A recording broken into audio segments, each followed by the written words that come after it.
your funding source to get you going?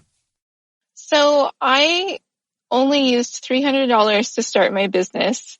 And I saved that as extra from doing some social media marketing for a company. Mm-hmm. I was helping manage their social media, and I would make various amounts from different jobs. And this one job, I was like, you know what? This isn't a ton of money that I'm making from this one job. That wasn't like one of my main clients, but I'm going to take this and I'm going to use it to start something bigger, because I'm not happy with where I am and I want to grow something. And if I lose it, I had to make this decision to myself too, that this money that I'm putting in, like, I have faith in myself that I'm going to make it into more. Mm-hmm. But I'm also conversantly okay with the fact that if I lose this $300, I'm not going to be sad about it because I learned something from it. Yeah, it's like taking a course at that point, except you're taking a course with yourself. It totally is. And it's not, that's not a lot of money, obviously, but when you're starting a business, it is hard sometimes to find extra capital when you have to, have your day-to-day life, your day-to-day expenses. Right. Well, and there's always seems to be something that you have to do a trade-off. Should I buy this or should I put the money invested into my business? And I think entrepreneurs have become very successful understand that when they start out, especially, everything has to go into their business, because the sooner it becomes successful, it gives them a little bit more freedom and a little less stress on worrying about cash. Definitely. And I think also, especially I think with women a little more, probably with men to a certain extent, when you have extra money, you're like, oh, well, I could go on this weekend trip, or I could go buy this pair of shoes, or I could go do this. But you really have to equate to yourself that, I'm going to make this into a lot more than just that one item or that one experience. Yeah, for sure. Right. That's how I think of entrepreneurs, and I'm sure other people do. We often think, especially nowadays, that entrepreneurs are more involved in the high-tech world, developing apps, programs, social media programs, all that kind of stuff to support people, and actually programs to support people that are entrepreneurs. Yes, definitely. Yeah, tell us a little bit about the model, or what you saw was a way to service customers, to help customers. So with my business, I really wanted to take items that people already used, but I wanted to also find complementary products that worked well with it. And I guess you could say I'm using nature's technology in my business. So it is definitely a good model, I think, to take something go wrong with that model. No, not at all. No.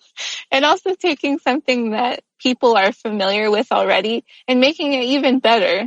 That way you're not educating them on top of it, That's a really, really good concept and a good way to go, because then people don't have to relearn what your product is about. They already know what it is going out the gate, and they're already comfortable with it. So that's really a good way to go about it. There's customers. Yeah, there's a customer already for it. So that's 2 check marks in the yes column of you should do it. So yeah, I could see that.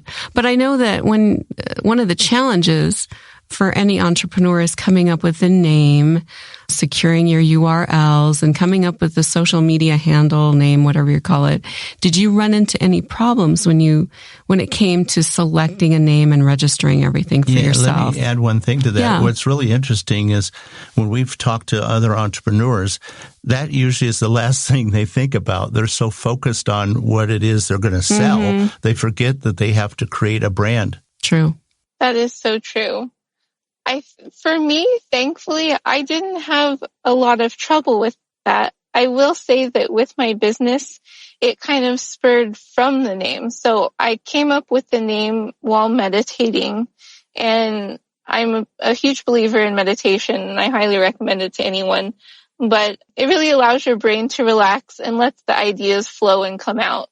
And while I was meditating, I was thinking about my family members. I thought of my grandma who had immigrated to the U.S. from Europe, and I thought about aunts and uncles and different family members.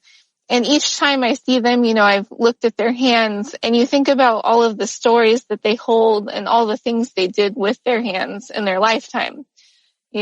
Raising children, different jobs they've had, and everything.